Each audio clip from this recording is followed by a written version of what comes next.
नमस्कार दोस्तों, स्वागत है आपका हमारे चैनल में। आज हम बात करेंगे भगवत गीता का अध्याय 7 ज्ञान विज्ञान योग। यह अध्याय भगवान की शक्तियों के भौतिक और आध्यात्मिक आयामों का वर्णन के साथ आरंभ होता है। श्री कृष्ण व्यक्त करते हैं कि ये सब उन्हीं से प्रकट होते हैं और धागे में गुंदे मोतियों की भांति उनमें स्थित रहते हैं। वह समूची सृष्टि के स्रोत हैं और ये सब उन्हीं में पुनः विलीन हो जाते हैं। उनकी प्राकृत शक्ति माया पर विजय प्राप्त करना अत्यंत दुष्कर है, लेकिन वह जो भगवान के शरणागत हो जाते हैं वह उनकी कृपा प्राप्त करते हैं और इस पर सरलता से विजय पा लेते हैं। आगे श्री कृष्ण उनके शरणागत न होने वाले 4 प्रकार के लोगों और उनकी भक्ति में तल्लीन रहने वाले 4 प्रकार के लोगों का वर्णन करते हैं। वह अपने भक्तों में उन्हें अत्यंत प्रिय मानते हैं, जो अपने मन और बुद्धि को उनमें विलय कर ज्ञान में स्थित होकर उनकी आराधना करते हैं। कुछ लोग जिनकी बुद्धि सांसारिक कामनाओं द्वारा हर ली जाती है, वह स्वर्ग के देवताओं की शरण में जाते हैं, किंतु ये स्वर्ग के देवता केवल अस्थायी भौतिक सुख प्रदान कर सकते हैं और इन क्षणभंगुर सुखों को भी वह भगवान से शक्तियां प्राप्त होने पर ही प्रदान कर सकते हैं। इस प्रकार से भक्ति का उपयुक्त लक्ष्य स्वयं भगवान है। श्री कृष्ण पुष्टि करते हैं कि वह परम सत्य और अंतिम गंतव्य या सिद्धि है और सर्वज्ञ, सर्वव्यापक और सर्वशक्तिमान जैसे शाश्वत दिव्य गुणों से संपन्न है, क्योंकि उनका वास्तविक स्वरूप उनकी दिव्य योग माया शक्ति के आवरण द्वारा आच्छादित रहता है और इसलिए उनके अविनाशी दिव्य स्वरूप को सब नहीं जान सकते। यदि हम उनकी शरण ग्रहण करते हैं तब वह हमें उन्हें जानने का अपना दिव्य ज्ञान प्रदान करते हैं और उनको जानकर हम भी आत्मज्ञान और कार्मिक गतिविधियों के क्षेत्र का ज्ञान प्राप्त कर लेते हैं। परम प्रभु ने कहा, हे अर्जुन, अब यह सुनो कि भक्ति योग के अभ्यास द्वारा और मेरी शरण ग्रहण कर मन को केवल मुझ में अनुरक्त कर और संदेह मुक्त होकर तुम मुझे कैसे पूर्णतः जान सकते हो। अब मैं तुम्हारे समक्ष इस ज्ञान और विज्ञान को पूर्णतः प्रकट करूंगा, जिसको जान लेने पर इस संसार में तुम्हारे जानने के लिए और कुछ शेष नहीं रहेगा। हजारों में से कोई एक मनुष्य सिद्धि के लिए प्रयत्न करता है और सिद्धि प्राप्त करने वालों में से कोई एक विरला ही वास्तव में मुझे जान पाता है। पृथ्वी, जल, अग्नि, वायु, आकाश, मन, बुद्धि और अहंकार, यह सब मेरी प्राकृत शक्ति के 8 तत्व है। ये मेरी अपरा शक्तियां हैं, किंतु हे महाबाहु अर्जुन, इनसे अतिरिक्त मेरी पराशक्ति है। यह जीव शक्ति है, जिसमें देहधारी आत्माएं सम्मिलित है, जो इस संसार के जीवन का आधार है। यह जान लो कि सभी प्राणी मेरी इन 2 शक्तियों द्वारा उत्पन्न होते हैं। मैं संपूर्ण सृष्टि का मूल कारण हूँ और ये पुनः मुझ में विलीन हो जाती हैं। हे अर्जुन, मुझसे श्रेष्ठ कोई नहीं है। यह सब कुछ मुझ पर उसी प्रकार से आश्रित है जिस प्रकार से धागे में गुंदे मोती। हे कुंती पुत्र, मैं ही जल का स्वाद हूँ, सूर्य और चंद्रमा का प्रकाश हूँ। मैं वैदिक मंत्रों में पवित्र अक्षर ओम हूँ। मैं ही अंतरिक्ष की ध्वनि और मनुष्य में सामर्थ्य हूँ। मैं पृथ्वी की शुद्ध सुगंध और अग्नि में दमक हूँ। मैं सभी प्राणियों में जीवन शक्ति हूँ और तपस्वियों का तप हूँ। हे अर्जुन, यह समझो कि मैं सभी प्राणियों का आदि बीज हूँ। मैं बुद्धिमानों की बुद्धि और तेजस्वियों का तेज हूँ। हे भरत श्रेष्ठ, मैं बलवान पुरुष का काम और आसक्ति रहित बल हूँ। मैं वो काम हूँ जो धर्म या धर्म ग्रंथों की आज्ञाओं के विरुद्ध नहीं हैं। 3 प्रकार के प्राकृतिक गुण, सतोगुण, रजोगुण और तमोगुण मेरी शक्ति से ही प्रकट होते हैं। ये सब मुझ में है, लेकिन मैं इनसे परे हूँ। माया के 3 गुणों से मोहित इस संसार के लोग मेरे नित्य और अविनाशी स्वरूप को जान पाने में असमर्थ होते हैं। प्रकृति के 3 गुणों से युक्त मेरी दैवीय शक्ति माया से पार पाना अत्यंत कठिन है, किंतु जो मेरे शरणागत हो जाते हैं वह इसे सरलता से पार कर पाते हैं। 4 प्रकार के लोग मेरी शरण ग्रहण नहीं करते। वह जो ज्ञान से वंचित है, वह जो अपनी निकृष्ट प्रवृत्ति के कारण मुझे जानने में असमर्थ है, वह जो अपनी निकृष्ट प्रवृत्ति के कारण मुझे जानने में समर्थ होकर भी आलस्य के अधीन होकर मुझे जानने का प्रयास नहीं करते, जिनकी बुद्धि भ्रमित है और जो आसुरी प्रवृत्ति के है। हे भरत श्रेष्ठ, 4 प्रकार के पवित्र लोग मेरी भक्ति में लीन रहते हैं। अर्थ अर्थात पीड़ित, ज्ञान की जिज्ञासा रखने वाले जिज्ञासु, संसार के स्वामित्व की अभिलाषा रखने वाले अर्थार्थी और जो परम ज्ञान में स्थित ज्ञानी हैं। इनमें से मैं उन्हें श्रेष्ठ मानता हूँ जो ज्ञान युक्त होकर मेरी आराधना करते हैं और दृढ़ता पूर्वक अनन्य भाव से मेरी प्रति समर्पित होते हैं। मैं उन्हें बहुत प्रिय हूँ और वह मुझे अत्यंत प्रिय हैं।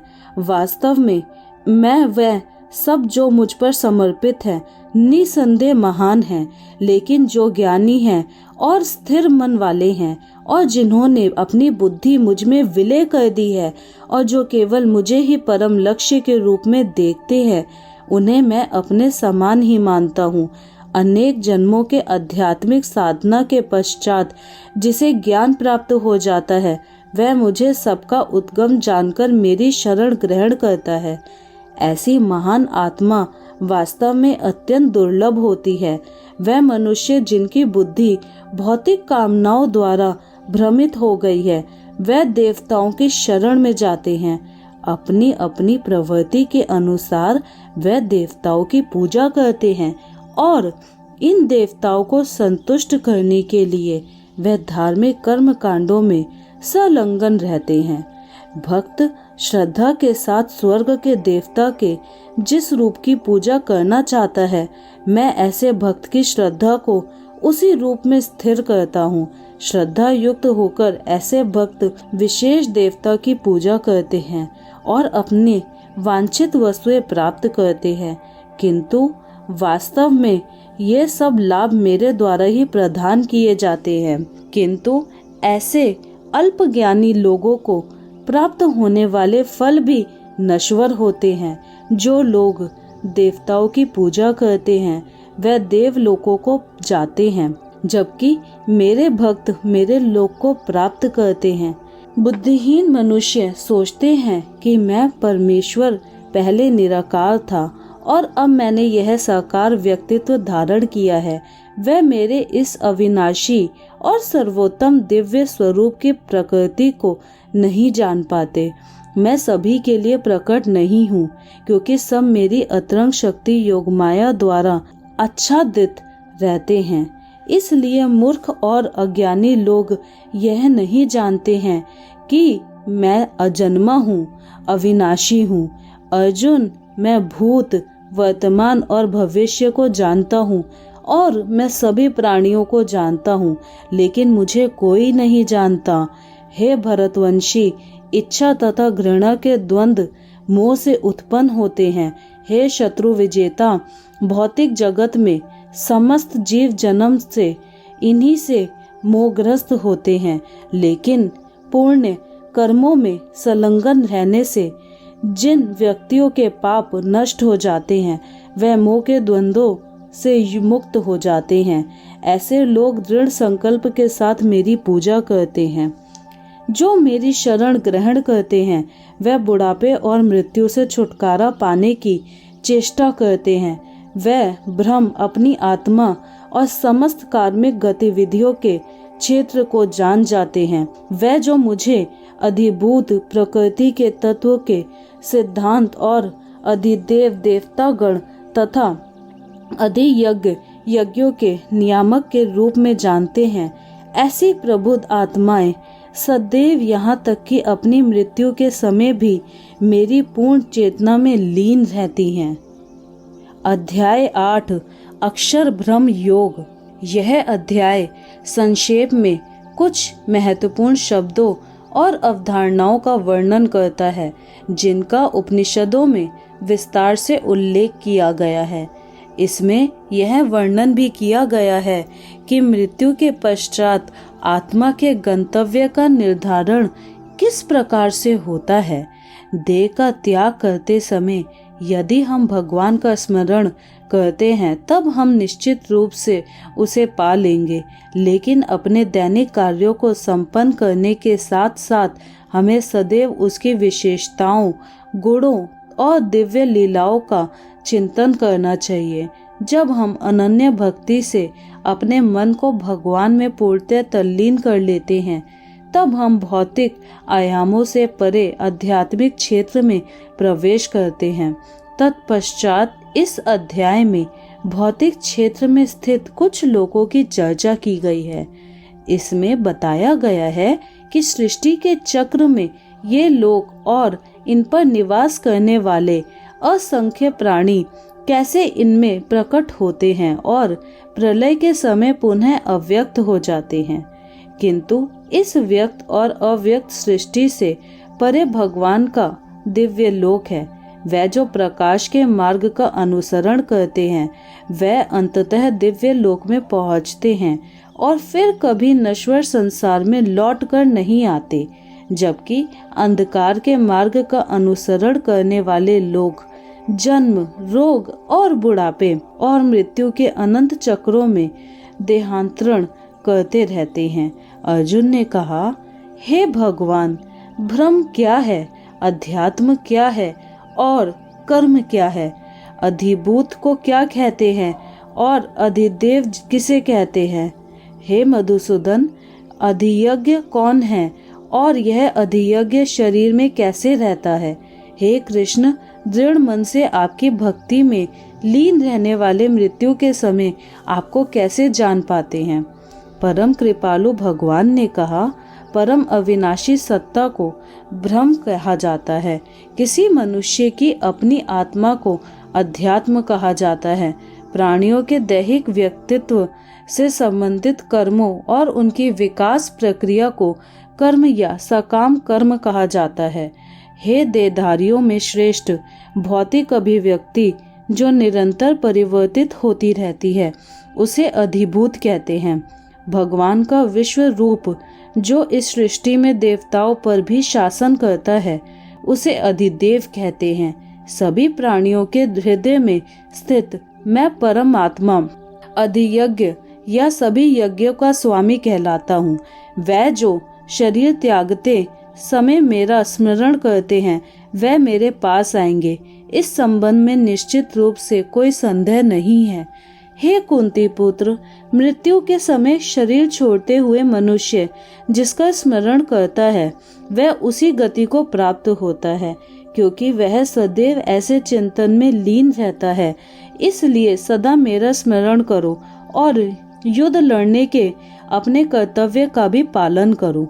अपना मन और बुद्धि मुझे समर्पित करो, तब तुम निश्चित रूप से मुझे पा लोगे। इसमें कोई संदेह नहीं है। हे पार्थ, अभ्यास के साथ जब तुम अवचलित भाव से मन को मुझ पुरुषोत्तम भगवान के स्मरण में लीन करते हो तब तुम निश्चित रूप से मुझे पा लोगे। भगवान सर्वज्ञ, आदि पुरुष, नियंता, सूक्ष्म में सूक्ष्मतम, सबका पालक, अज्ञानता के सभी अंधकारों से परे और सूर्य से अधिक तेजवान हैं और अचिंतनीय दिव्य स्वरूप के स्वामी हैं। मृत्यु के समय जो मनुष्य योग के अभ्यास द्वारा स्थिर मन के साथ अपने प्राणों को बोहो के मध्य स्थिर कर लेता है और दृढ़ता पूर्वक पूर्ण भक्ति से दिव्य भगवान का स्मरण करता है, वह निश्चित रूप से उन्हें पा लेता है।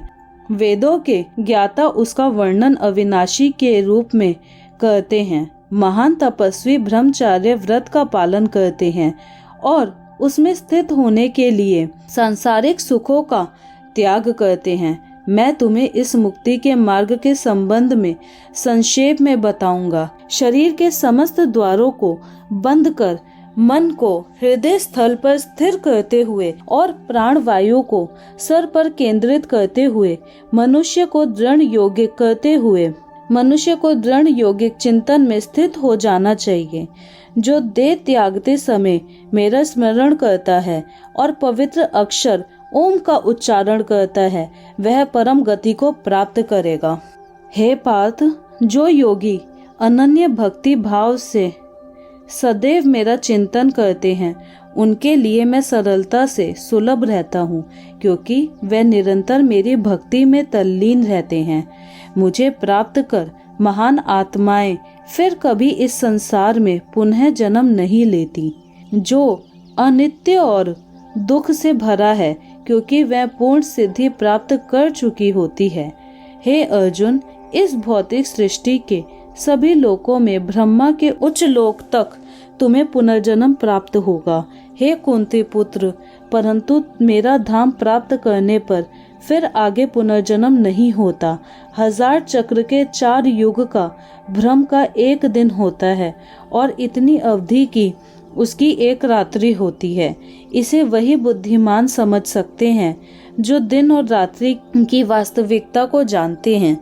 ब्रह्मा के दिन के शुभ आरंभ पर सभी जीव अव्यक्त अवस्था से व्यक्त होते हैं और रात्रि होने पर पुनः सभी जीव अव्यक्त अवस्था में लीन हो जाते हैं। ब्रह्मा के दिन के आगमन के साथ असंख्य जीव पुनः जन्म लेते हैं और ब्रह्मांडीय रात्रि के आने पर अगले ब्रह्मांडीय दिवस के आगमन पर स्वतः पुनः प्रकट होने के लिए विलीन हो जाते हैं। व्यक्त और अव्यक्त सृष्टि से परे अन्य अव्यक्त शाश्वत आयाम है। जब सब कुछ विनष्ट हो जाता है किंतु उसकी सत्ता का विनाश नहीं होता, यह अव्यक्त आयाम परम गंतव्य है और इस पर पहुंचकर फिर कोई नश्वर संसार में लौटकर नहीं आता। यह मेरा परम धाम है। परमेश्वर का दिव्य व्यक्तित्व सभी सत्ताओं से परे है। यद्यपि यह सर्वव्यापक है और सभी प्राणी उसके भीतर रहते हैं, तथापि उसे केवल भक्ति द्वारा ही जाना जा सकता है। हे भरत श्रेष्ठ, अब मैं तुम्हें इस संसार से दूर विभिन्न मार्गों के संबंध में बताऊंगा। इनमें से एक मार्ग मुक्ति की ओर ले जाने वाला है और दूसरा पुनर्जन्म की ओर ले जाता है। वह जो परम ब्रह्म को जानते हैं और जो उन 6 मासों में जब सूर्य उत्तर दिशा में रहता है और चंद्रमा के शुक्ल पक्ष की रात्रि और दिन के शुभ लक्षण में देह का त्याग करते हैं, वह परम गंतव्य को प्राप्त करते हैं। वैदिक कर्मकांडों का पालन करने वाले साधक चंद्रमा के कृष्ण पक्ष की रात्रि में धुएं के समय जब सूर्य दक्षिणायन में रहता है के 6 माह के भीतर मृत्यु को प्राप्त होते हैं। वे स्वर्ग लोक को प्राप्त करते हैं। स्वर्ग के सुख भोगने के पश्चात वह पुनः धरती पर लौटकर आते हैं। प्रकाश और अंधकार के ये दोनों पक्ष संसार में सदा विद्यमान रहते हैं। प्रकाश का मार्ग मुक्ति की ओर तथा अंधकार का मार्ग पुनर्जन्म की ओर ले जाता है। हे पार्थ, जो योगी इन दोनों मार्गों का रहस्य जानते हैं, वह कभी मोहित नहीं होते, इसलिए वह सदैव योग में स्थित रहते हैं। जो योगी इस रहस्य को जान लेते हैं, वह वेदाध्ययन, तपस्या, यज्ञों के अनुष्ठान और दान से प्राप्त होने वाले फलों से परे और अधिक लाभ प्राप्त करते हैं। ऐसे योगियों को भगवान का परम धाम प्राप्त होता है। तो दोस्तों, यह था भागवत गीता का अध्याय 8। अगर आपको हमारा ये वीडियो पसंद आया हो तो वीडियो को लाइक करें, शेयर करें और चैनल को सब्सक्राइब करना ना भूलें।